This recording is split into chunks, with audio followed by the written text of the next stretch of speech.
نحمده ونستعينه ونستغفره ونعوذ بالله من شرور أنفسنا ومن سيئات أعمالنا من يهده الله فلا مضل له ومن يضلله فلا هادي له وأشهد أن لا إله إلا الله وحده لا شريك له وأشهد أن محمدًا عبده ورسوله أما بعد فإن خير الحديث كتاب الله وخير الهدي هدي محمد صلى الله عليه وسلم وشر الأمور محدثاتها وكل محدثة بدعة وكل بدعة ضلالة وكل ضلالة في النار. اللهم صل على محمد وعلى آل محمد كما صليت على إبراهيم وعلى آل إبراهيم إنك حميد مجيد.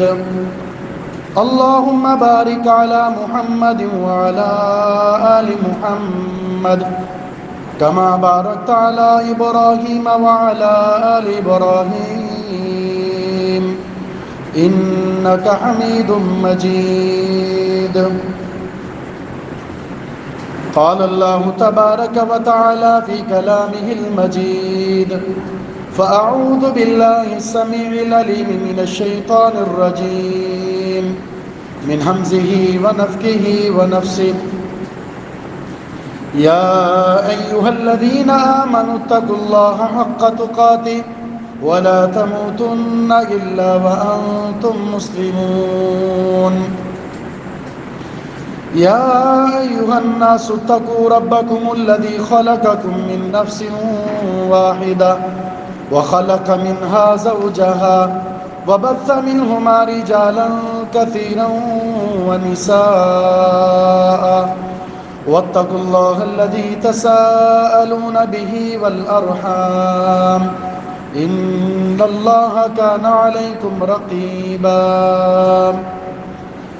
يا أيها الذين آمنوا اتقوا الله وقولوا قولا سديدا يصلح لكم أعمالكم ويغفر لكم ذنوبكم ومن يطع الله ورسوله فقد فاز فوزا عظيما. رب اشرح لي صدري ويسر لي أمري واحلل عقدة من لساني يفقهوا قولي. اللهم انفعنا بما علمتنا وعلمنا ما ينفعنا وزدنا علما. وقال تعالى في مقام آخر بسم الله الرحمن الرحيم سبحان الذي أسرى بعبده ليلا من المسجد الحرام إلى المسجد الأقصى الذي باركنا حوله لنريه من آياتنا إنه هو السميع البصير.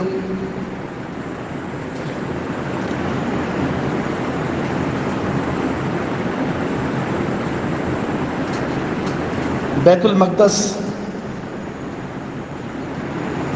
سرزمین فلسطین اس کا مسلمانوں کے ساتھ ملت اسلامیہ کے ساتھ بڑا گہرا تعلق ہے.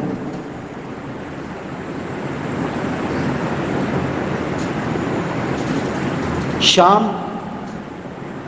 ایک ایسی سرزمین ہے جس کے متعلق پیارے پیغمبر علیہ الصلاۃ والسلام کی احادیث میں بڑی اہمیت، بڑی فضیلت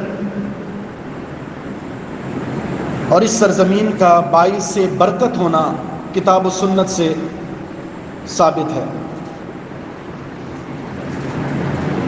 زمانہ قدیم میں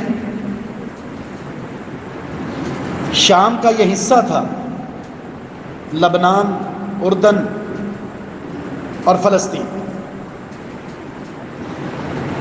اس لیے جتنی شام کی فضیلت اور اس سرزمین کا باعث برکت ہونا وارد ہے، اس میں فلسطین شامل ہے۔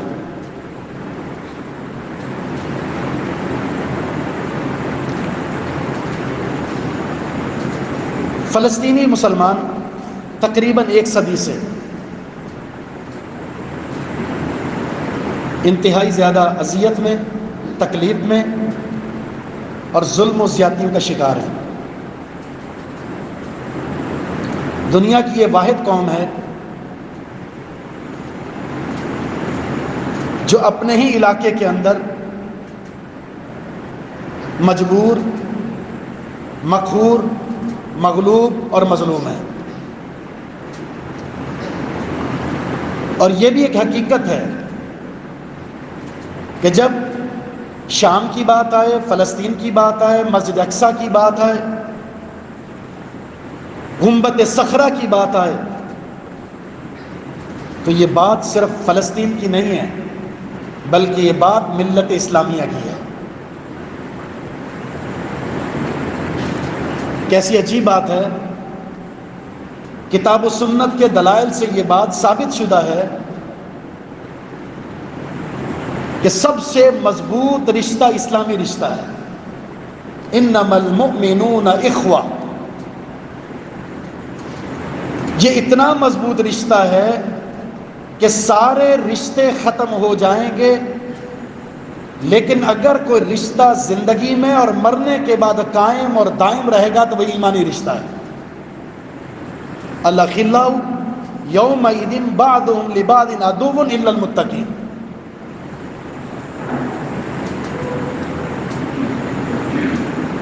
یک جان، یک قلب، یہ اسلام کی تعلیم مسلمانوں کے لیے ہے، لیکن اس پر عمل پیرا کون ہے؟ کافر۔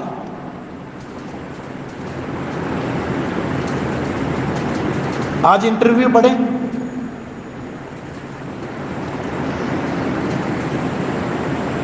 حماس نے حملہ کر دیا اسرائیلیوں پر، کون مرے، کتنے مرے، کیا ظلم ڈھایا گیا، کہاں حملہ ہوا، جزوی باتیں ہیں، لیکن یہ بات ڈھکی چھپی نہیں ہے جو بربریت فلسطینیوں پر ہے، جو قتل عام فلسطینیوں پر ہے، وہ پوری دنیا میں بالکل آیا ہے۔ لیکن ایک یہودی امریکہ سے، ان کا وزیر اسرائیل پہنچتا ہے اور پریس کانفرنس میں کیا بات کرتا ہے؟ امریکی ہونا اپنی طرف سے، لیکن میں ایک یہودی ہوں۔ اے اسرائیلیوں، تمہارے ساتھ میرا رشتہ ایک یہودی ہونے کے اعتبار سے ہے، اور یہودیوں کی نسل کشی یہ ناقابل برداشت ہے۔ باقی تعلقات اپنی جگہ پر۔ اگر کوئی یہ سمجھتا ہے، یہ بیان ہے، اگر کوئی یہ سمجھتا ہے کہ اسرائیل کو اپنا دفاع کرنا ہے تو ہم امریکہ جب تک قائم ہے تو اسرائیل کو اپنا دفاع کرنے کی ضرورت نہیں، ہم ہیں، ہم کریں گے آپ کا دفاع۔ کیوں؟ ہمارا تعلق یہ ہے کہ ہم یہودی ہیں۔ کوئی ایک بیان بھی ایسا کسی مسلمان کا ہے، کسی مسلمان حاکم نے دیا ہو؟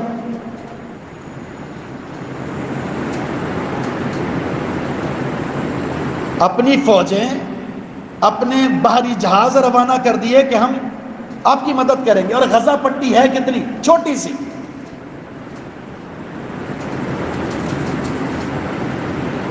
جس کی چوڑائی اور لمبائی چند میل ہے،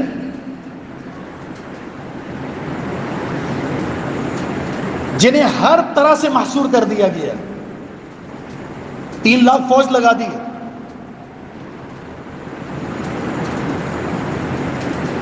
اور بیان کیا ہے کہ ہم کسی پابندی کے کوئی قائل نہیں ہے۔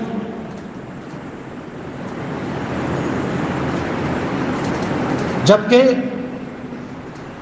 یہ یہودی مسلمانوں کے مقابلے میں تعداد کے اعتبار سے بہت کم ہے، لیکن مسئلہ صرف یہ ہے، مسلمان اللہ رب العزت نے ان کی قوت، ان کا غلبہ ان کا روب، ان کا دبدبا صرف اس بات میں رکھا تھا انتم الاعلون ان کنتم مومنین، اگر تمہارا ایمان مضبوط ہوگا، عقیدہ مضبوط ہوگا، توکل علی اللہ ہوگا، اللہ کے علاوہ کسی اور سے ڈر نہیں ہوگا، تو غلبہ تمہارے لیے ہے۔ کوئی مسلمان ملک ایسا ہے جو اپنے آپ کو کلی طور پر مختار سمجھتا ہو؟ ہم پر کسی یہودی کا کوئی تسلط نہیں ہے، کسی انگریز کا کوئی تسلط نہیں ہے، نہیں ہے۔ نتیجہ ہمارے سامنے ہے۔ ہمارا مسلمان بھائی، ہماری مسلمان بہن، ہمارے مسلمان معصوم بچے بے دردی کے ساتھ اور انٹرنیشنل طور پر جن بمبو کا استعمال ناقابل قبول ہے، ان کے ذریعے ان کو قتل عام کیا جا رہا ہے، لیکن بولنے والا کوئی نہیں۔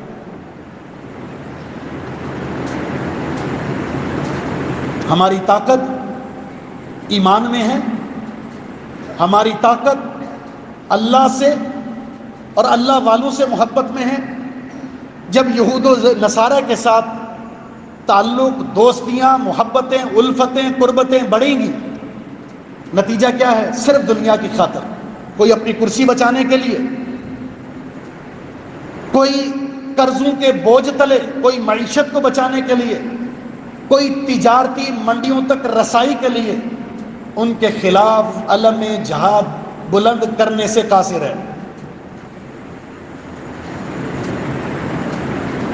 یہ جو تقسیم ہے، سرحدی تقسیم، در حقیقت اس تقسیم نے بھی مسلمانوں کو تقسیم کر دیا ہے۔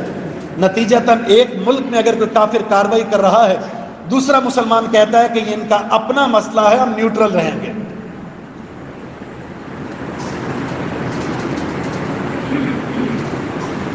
تاریخ فلسطین کو دیکھیں، مسجد اقصی، القدس جو فلسطین کا دارالحکومت ہے، یورپی زبان میں اسے یروشلم کہتے ہیں، تو مسجد اقصی اس القدس کے، یروشلم کے مشرقی جانب ہے۔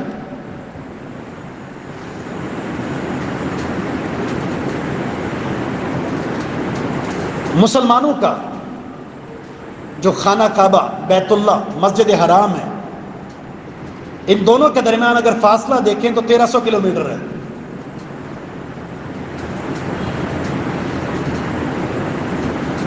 مسجد اقصی ایک ایسا مقام ہے جو حیثیت اسے حاصل ہے، زمین کے کسی اور خطے کو حاصل نہیں ہے، اور وہ اعزاز یہ ہے کہ اس سرزمین پر تمام اللہ کے انبیاء جو اللہ نے آسمان سے بھیجے دنیا میں رہنمائی کے لیے، ایک وقت ایسا آیا وہ سارے انبیاء اس مسجد میں جمع ہوئے اور محمد الرسول اللہ صلی اللہ علیہ وسلم کی امامت کروائی۔ یہ اعزاز پوری زمین میں کسی اور جگہ کو حاصل نہیں ہے۔ اس کی شان کے لیے، اس کی رفت کے لیے اگر یہ فضیلت ہی بیان کر دی جائے تو کافی ہے۔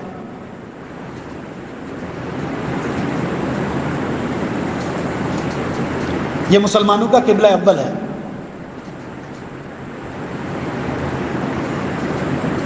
جب مدینہ کی طرف ہجرت کر کے آئے تو 16 یا 17 مہینے تک مسلسل مسلمان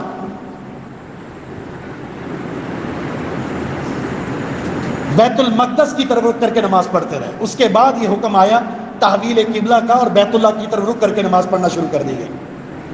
یہ اظہار محبت ہے۔ مسجد حرام اور مسجد اقصی، ان دونوں کی تعمیر میں 40 سال کا فاصلہ ہے۔ ابو ذر رضی اللہ تعالیٰ عنہ نے رسول اللہ صلی اللہ علیہ وسلم سے سوال کیا تھا، ایو ارض ایو مسجد وضع اولا، سب سے پہلے مسجد کون سی بنائی گئی ہے؟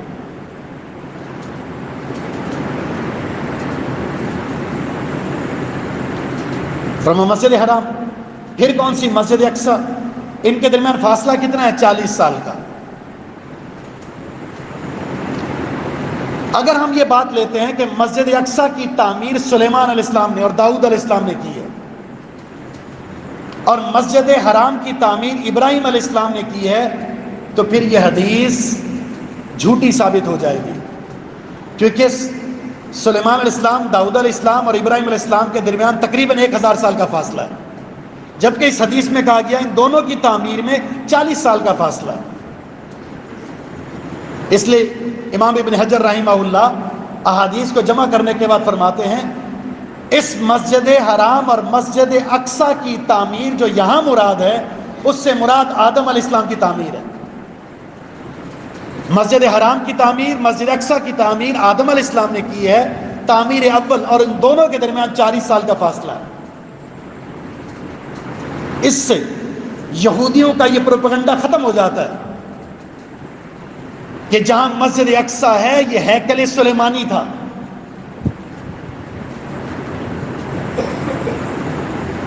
یہ بات بالکل کالعدم ہو جاتی ہے، اور آج تک جس بنیاد پر حملہ کیا جاتا ہے، اس پر قبضہ کرنے کی کوشش کی جاتی ہے، قبضہ کر رہے ہیں، ظلم و ستم ڈھائے جا رہے ہیں کہ یہ ہیکل سلیمانی ہے، وہ ہمارے پیغمبر ہیں، یہ جگہ ہماری ہے، ہم اسے فتح کریں گے، آج تک تاریخ سے، دلائل سے یہ بات ثابت نہیں کر سکے کہ اس جگہ ہیکل سلیمانی ہے، بلکہ یہ دعویٰ اور یہ دلائل اس بات پر دلالت کرتے ہیں کہ مسجد اقصیٰ کی تعمیر آدم علیہ السلام نے کی ہے۔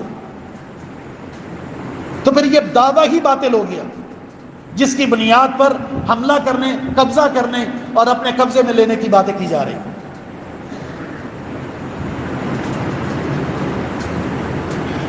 پیارے پیغمبر علیہ الصلوۃ والسلام کی جب بعثت ہوئی،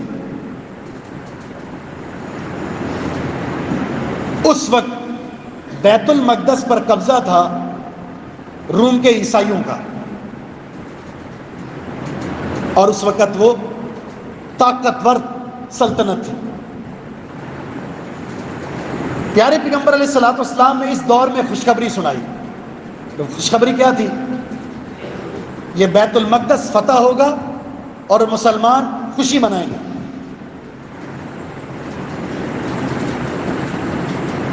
اور اللہ رب العزت نے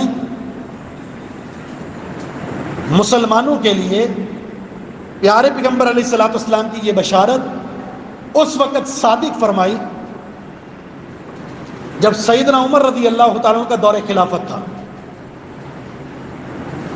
16 ہجری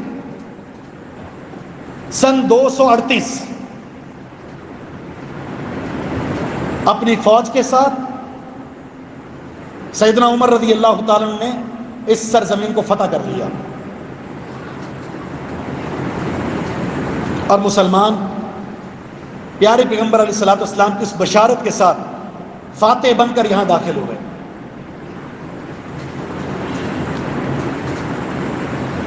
لیکن یہ فتح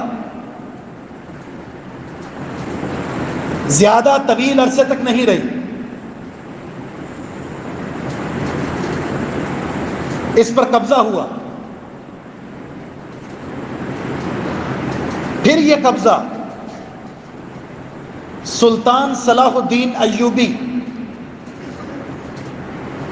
16 جنگیں لڑی ہیں اس علاقے کو فتح کرنے کے لیے، 16 جنگیں، بلاخر 492 ہجری 1099 سن میں اس کو دوبارہ فتح کیا۔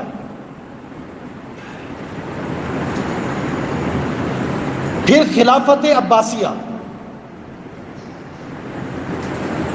اس میں مسلمانوں کی حکومت اس علاقے پر قائم اور دائم رہی، لیکن ہمیشہ جب مسلمانوں میں انتشار ہوتا ہے صلیبی اس کا فائدہ اٹھاتے ہیں۔ فاطمی تحریکوں کا آغاز ہوا، یہودیوں سے مدد لی، عباسی حکومت کمزور ہوئی، سرزمین فلسطین پر ان تحریکوں نے یہودیوں کو آبادی کی آزادی دے دی، نتیجتاً یہودیوں نے اپنی عادت کے مطابق غداری کی، سازش کی، بغاوت کی، اور اس حکومت کا خاتمہ کر کے دوبارہ قبضہ کر لیا۔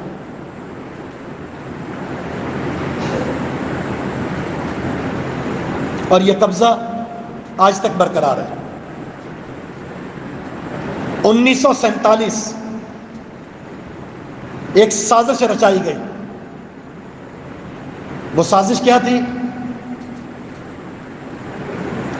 اس فلسطین کو دو حصوں میں ڈیوائیڈ کر دیا گیا، ایک حصہ عرب کو دے دیا اور ایک حصہ یہودیوں کو دے دیا گیا۔ پھر سب سے پہلی عرب کے ساتھ ان یہودیوں کی جنگ 1948 میں ہوئی، کیونکہ 1948 میں اسرائیل کا قیام مارد وجود میں آیا اور اس کے بعد جنگ ہوئی عرب کے ساتھ، اور اس جنگ کے اندر فلسطین کا تقریباً 70 حصہ یہودیوں کے قبضے میں آ گیا۔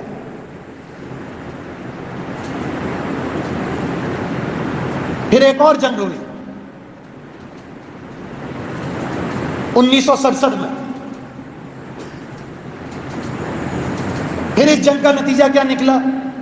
جو بقیہ حصہ تھا بیت المقدس، اس پر بھی تسلط قائم ہو گیا، اور اس کے بعد سے لے کر مسلمان فلسطین کے اندر جو ظلم اور بربریت کا شکار ہیں وہ مسلمانوں کے سامنے ہے۔ قرآن کریم میں اس سرزمین کو، شام، فلسطین، مسجد اقصی، اس فلسطین کو بابرکت قرار دیا گیا ہے، برکتوں والی سرزمین۔ انبیاء کی ہجرت گاہ ہے یہ جگہ۔ ابراہیم علیہ السلام، اسحاق علیہ السلام، یعقوب علیہ السلام، یوشع علیہ السلام، لوط علیہ السلام اور دیگر انبیاء یہاں اپنا مسکن بنا چکے۔ کئی انبیاء اس سرزمین پر مبعوث ہوئے۔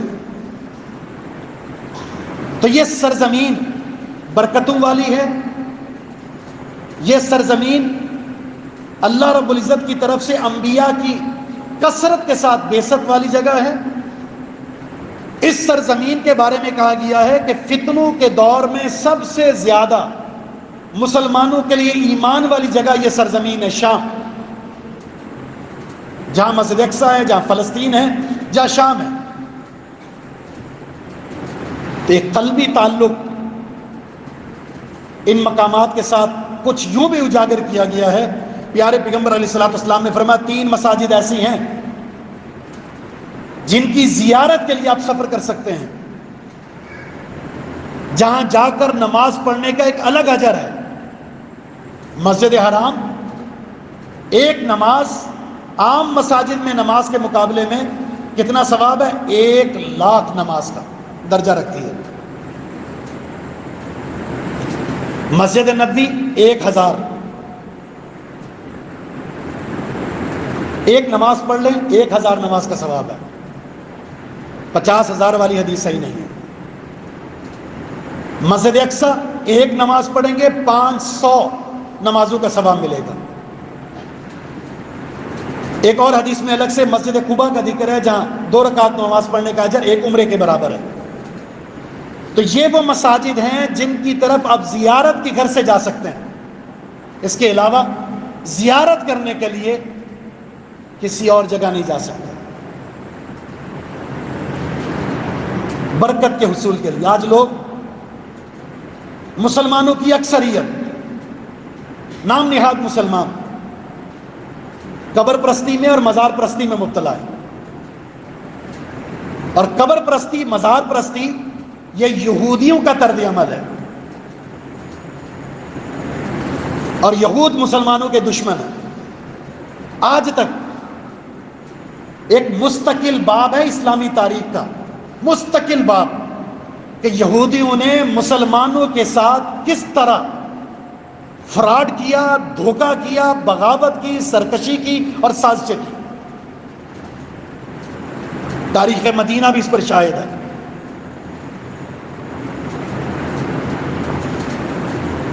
اور یہ بھی ایک مسلم حقیقت ہے،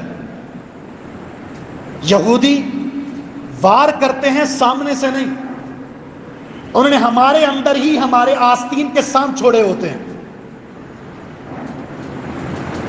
مسئلہ فلسطین لے لیں، شام لے لیں، عراق لے لیں، یمن لے لیں، مصر لے لیں، جس بھی مسلمان ملک کے اندر فساد پیدا ہوا ہے اس کے پیچھے یہود و نصارہ کی سازش ہے، لیکن استعمال مسلمانوں کو کیا گیا ہے۔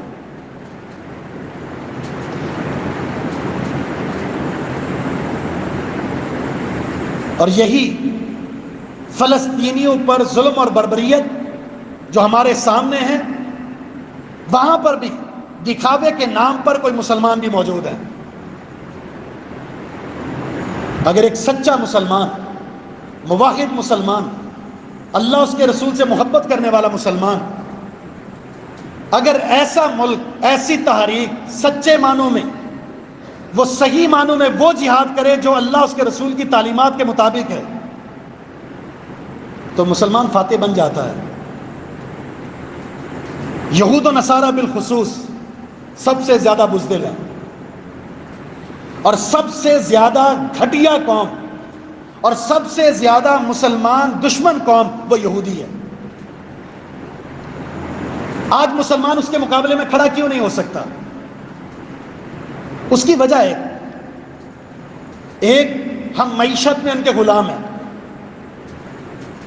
ہمیں ان کی تجارتی منڈیوں میں پہنچنا ہے، ہمیں ان کے بچھائے ہوئے جال جو معیشت کا انہوں نے ہمیں دیا ہے، بالخصوص سودی نظام۔ جب ایک مسلمان اس میں جکڑ جائے گا، پھر سیاست کا نظام جمہوریت، پھر نظام تعلیم،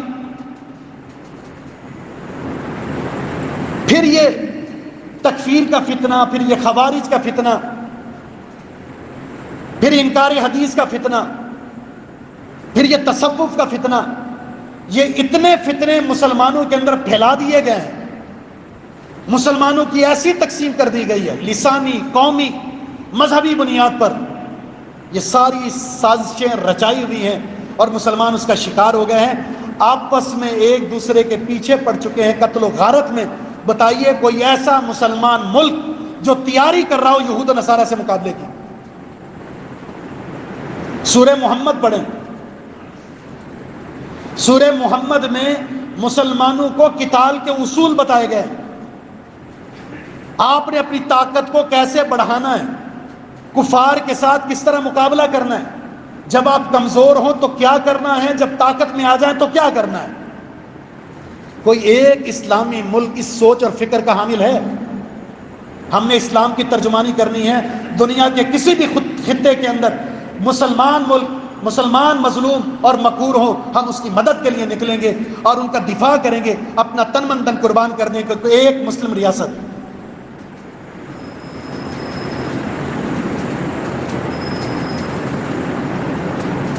اس لیے کہ جب آپ کی دوستیاں یہودیوں کے ساتھ ہوں گی، یعنی آپ کا مسلمان ملک یہودیوں کا تسلط قائم ہے، اور وہ یہودی آپ کے قبلہ اول میں آگ لگائیں، اسے جلانے کی کوشش کریں، ان کو توڑنے کی کوشش کریں، وہاں کے رہنے والے مسلمانوں پر قتل و غارت کریں، اور آپ ان سے دوستیاں کریں، یہ کیسے ہو سکتا ہے؟ اللہ فرماتا ہے وَلَن تَرْضَ عَنْكَ الْيَهُودُ وَلَا النَّصَارَىٰ حَتَّىٰ تَتَّبِعَ مِلَّتَهُمْ۔ یہ ایک اٹل اصول ہے، یہود و نصارہ آپ سے راضی ہوں گے ہی نہیں جب تک آپ یہودی نہیں بن جاتے۔ اس لیے کسی نے بہت ایک اچھا تبصرہ کیا تھا،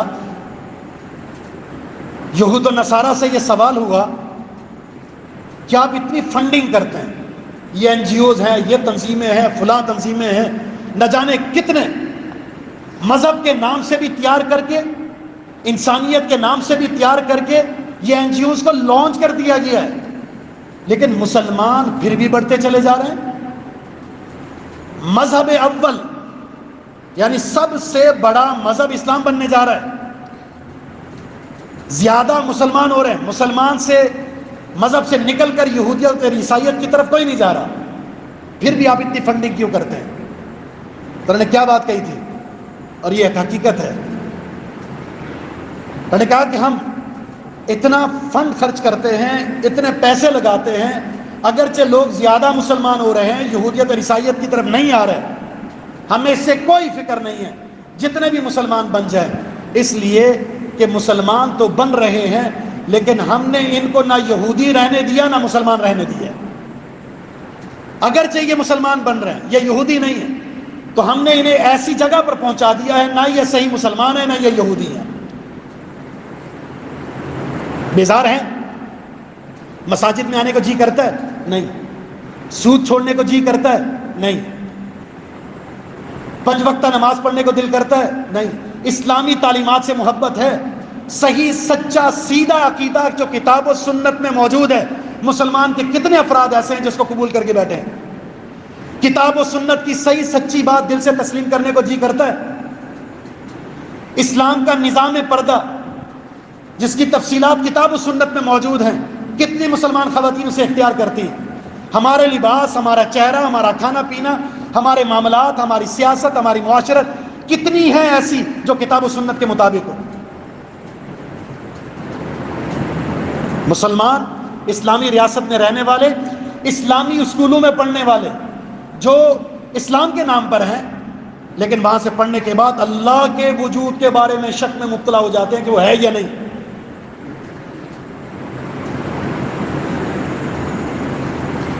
تو مجھے یہ بتائیے، جب یہ سارے معاملات ہیں تو پھر ہم کس منہ کے ساتھ ایسے مسلمان بن سکتے ہیں کہ ایک مسلمان کا خون بہایا جائے اور ہمارے رونگٹے کھڑے ہو جائیں؟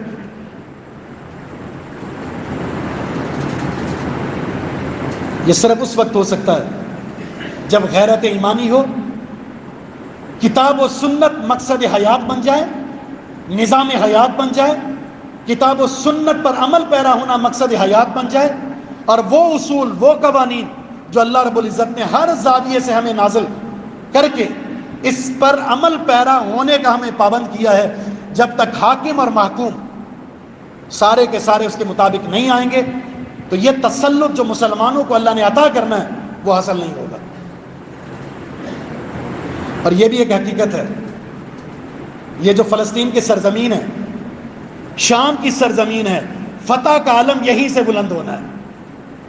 یہود و نصارہ نے وہیں جمع ہونا ہے اور وہیں ان کا مقتل گاہ بنے گا. یہود و نصارہ انہی علاقوں میں جمع ہوں گے اور وہیں ان کا مقتل گاہ بنے گا. عیسیٰ علیہ السلام اور امام مہدی علیہ السلام ان کی قیادت میں مسلمان یہود و نصارہ کو صفحہ ہستی سے مٹائیں گے.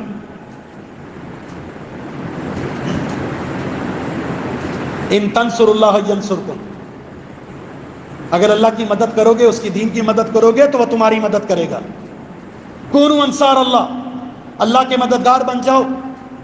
آج یہود و نصارہ کو شکست دینے کے لیے ایک مسلمان پوچھتا ہے کہ میں اسرائیل کا کیا کروں؟ وہ فلسطین پر ظلم کر رہا ہے تو میں کیا کروں؟ ایک تو آپ سچے مسلمان بن جائیں، پہلا کام تو یہ کریں، اپنی شکل کو یہودیوں والوں نہیں جو محمد صلی اللہ علیہ وسلم نے دیا وہ بنائیے. 5 وقتہ نمازی بن جائیے، دین سے محبت کرنے والے بن جائیے، کتاب و سنت کو سینے سے لگائیے، آپس کے اختلافات کو ختم کر کے مسلمان کتاب و سنت پر یکجا ہو جائیں، کتاب و سنت کی تعلیمات کو سینے سے لگائیے، غیرت مند مواحد مسلمان بن جائیے. پہلا تو کام آپ نے یہ کرنا ہے. جب تک میں ایک سچا مسلمان نہیں بنتا، شریعت سے محبت نہیں کرتا، دین سے محبت نہیں کرتا، شرعی احکامات سے محبت نہیں کرتا، تو آپ اپنے مسلمان کا درد اپنے سینے میں بسا ہی نہیں سکتے سوائے ناٹک کے. ظلم ہو رہا ہے، بس چند باتیں کریں گے اس کے بعد ختم. آپ کے رونگٹے کھڑے ہوتے ہیں، آپ کی آنکھوں سے آنسو ہیں، آپ بے قرار ہیں، صرف زبانی دعوے ہیں. اس لیے کہ جب تک میں سچا مسلمان نہیں بنتا وہ درد محسوس کر ہی نہیں سکتا. یہ درد صرف وہ محسوس کرے گا انما المؤمنون اخوہ، جو مومن ہوں گے. اور مومن کی نشانی ہے یقیمون الصلاۃ، وہ 5 وقتہ نمازی ہوتے ہیں، وہ اللہ کی راہ میں خرچ کرتے ہیں، وہ کتاب و سنت کی بتائی ہوئی تعلیمات پر بالغیب یقین رکھتے ہیں. دوسرا کام یہ ہے، اب اللہ سے یہ دعا کر سکتے ہیں، اللہ ہمارے مسلمان بھائی مظلوم ہیں، اے اللہ ایسا حاکم دے دے، ایسا بادشاہ دے دے، ریاست کا ایسا حکمران عطا فرما دے جو اتنا غیرت مند ہو، جس نے اسلامی ریاست کی سرپرستی کرتے ہوئے مسلمانوں کا دفاع کرنا ہے. ہر مسلمان ریاست کو اللہ ایسا سربراہ عطا فرما دے، لیکن اس کے لیے ضروری ہے اس ریاست کی رعیہ بھی پکی اور سچی مسلمان بن جائے۔ اللہ سے دعا کریں، اللہ رب العزت دعا کے نتیجے میں بڑی بڑی اپنی فوجوں کو نازل فرما کے مسلمانوں کی مدد فرماتا ہے۔ اپنی اصلاح کریں اور دل کی گہرائیوں سے اپنے مسلمان بھائیوں کی مدد کریں، اور کفار کے خلاف بد دعا کریں، اللہ رب العزت ان کو نیست و نابود فرما دے۔ اور جب تک یہ نظام جو مسلمانوں حکومتوں کے اندر نافذ کر دیا گیا یہود و نصارہ والا، جمہوریت ہمیں کچھ نہیں دے سکتی، جمہوریت ہمیں کچھ نہیں دے سکتی۔ 75 سال 76 سال ہو گئے ہیں اور آج بھی ہم اسی سٹیج پر ہیں جہاں پہلے دن تھے، جبکہ یہ فلسطین بھائی وہ ہم مسلمانوں کے لیے دعا کرتے تھے، پاکستان کے لیے، اے اللہ اس کی حفاظت فرما، اس ریاست نے ہماری حفاظت کرنی ہے، اس نے ترجمانی کرنی ہے، لیکن یہاں کے رہنے والے خود مظلوم ہیں، اس لیے ہمیں اپنی اصلاح کرنی ہے۔ ہمیں الگ سے کوئی نظام خلافت کے لیے جھنڈا نہیں اٹھانا، نظام خلافت قائم کرنا یہ اللہ کا عہد ہے، لیکن اللہ نے ہم سے یہ عہد لیا ہے کہ تم میرے وعدے کو پورا کرو، میری شریعت پر عمل کرو، میں اپنے نیک بندوں کو جو صالح ہوں گے ان کو خلافت عطا کروں گا، اور اسی خلافت سے یہ نظام دنیا میں پھیلے گا۔ ہمیں اپنی اصلاح کی ضرورت ہے، اسلام سے محبت کریں۔ سچے جب مسلمان بن جائیں گے، سچی عقیدت، سچا عقیدہ، دین سے سچی محبت، عقیدے سے سچی محبت، اور یہ غیرت، شرک اور بدعت اور خرافات اور فسادات اور کفار سے دوستیاں، تعلقیں، محبتیں، وہ سب ختم ہو جائیں گے، تو یقین جانیں کفار کی یہی شکست ہے۔ عجیب مسلمان ہے، ہاتھ میں جھنڈا اٹھایا ہوا ہے، فلسطین سے محبت کرتا ہے، جھنڈا اٹھایا پاکستان سے محبت کرتا ہے، اور سارا دن فلمیں اور ویڈیو اور گانے انڈیا کے سنتا ہے، حجامت بنانے کے لیے جاتا ہے حجام کے پاس اور کہتا ہے فلاں انگریز کا اسٹائل بنا دو، اپنا لباس دے کے 4 جگہ سے پینٹ کو کٹ لگائے گا کہ اس لیے کہ یہودی کا یہ لباس ہے۔ کہاں ہے غیرت؟ اس کو غیرت کہتے ہیں؟ اسلامی غیرت اور حمیت یہ ہے کہ اسلام سے محبت کریں، کٹ جائیں، مر جائیں اسلامی تعلیمات پر، اور دشمن کو یہ پیغام دے دیں تمہاری شکست یہ ہے کہ تم اسلام کو مٹانا چاہتے ہو اور ہم اسلام پر مٹ جائیں گے۔ اسلام سے محبت کریں، یہ کفار کی شکست ہے۔ آج اگر مسلمان سچا مسلمان بن جائے، تمام نظام تعلیم، نظام حکومت، نظام سیاست، نظام معیشت، حقوق اللہ اور حقوق العباد میں کتاب و سنت کا تمسک کر کے اس پر عمل پیرا ہو جائے، یقین جانیں اگر ہر مسلمان یہ کام کرنے لگ جائے تو کفار کی سازشیں ناکام ہو جائیں گی۔ ہمیں کچھ اور کرنے کی ضرورت نہیں ہے، یہ ہمارا سب سے پہلا طرز عمل ہونا چاہیے۔ باقی اس کے بعد اس وقت سب سے اہم پیغام تو مسلمان حکمرانوں کو ہے، جو ساتھ ایک یہودی کا دے رہا ہے، اس سے بڑھ کر ایک مسلمان کو اپنے مسلمان بھائیوں کا ساتھ دینا چاہیے۔ یہ بحث الگ ہے کہ کیا حقیقت ہے، کیا کہیں نام نہاد مسلمان یہودیوں کی پشت پناہی کرتے ہوئے انہیں اس فلسطین پر مکمل قبضہ کرنے کی دعوت دے رہا ہے؟ اس بحث کو چھوڑ کر اس وقت مسلمان مظلوم ہیں، فلسطین پر ظلم ہو رہا ہے۔ مسلمان حکمرانوں کو جمع ہونا چاہیے اور انہیں مکمل طریقے سے اپنے مسلمان بھائیوں کی مدد کے لیے وہاں پہنچنا چاہیے، جو ہو سکتا ہے ان کی مدد کریں۔ چاروں طرف سے محاصرہ کر کے ہر چیز بند کر دی گئی ہے اور انہیں موت کے گھاٹ میں اتار دیا گیا، وہ زندان بنا دیا گیا ان کے لیے۔ اس وقت یقیناً ہم بھرپور طریقے سے اپنے ان مسلمان بھائیوں کو دعاؤں میں یاد رکھیں اور اسلام سے محبت کے ساتھ، عقیدت کے ساتھ ان سے اظہار محبت کریں۔ اللہ رب العزت سے دعا ہے کہ رب العالمین ہمارے ان مسلمان بھائیوں کی مدد فرمائے۔ اللہ رب العزت غیبی مدد کے ساتھ مسلمانوں کو فاتح بنا دے۔ اے پروردگار، ہمارا ان کے ساتھ ایک رشتہ اسلامی بھی ہے، اور پھر یہ ایک رشتہ یہ کہ سرزمین شام اور یہ فلسطین انبیاء کی مسکن رہی ہے، انبیاء کا مہاجر گاہ رہا ہے۔ اے پروردگار، یہ برکت والی سرزمین ہے، اے پروردگار اسلام کی سربلندی دوبارہ یہیں سے ہوگی، یہود و نصارہ کا یہیں سے خاتمہ ہوگا۔ اے پروردگار اس علاقے کو امن کا گہوارہ بنا دے، مسلمانوں کو عزت کے ساتھ جینے کی اے اللہ توفیق عطا فرما دے۔ وہ کفار جو مل کر یہود و نصارہ مسلمانوں کے خلاف علم بلند کیے ہوئے ہیں، اے اللہ ان کا خاتمہ فرما دے۔ اے پروردگار ہمیں سچی رعیہ بننے کی توفیق عطا فرما دے، اور سچے حاکم ہمیں عطا فرما دے جو مسلمانوں کی ترجمانی کر سکے۔ وما توفیق الا باللہ، وآخر دعوانا الحمدللہ رب العالمین۔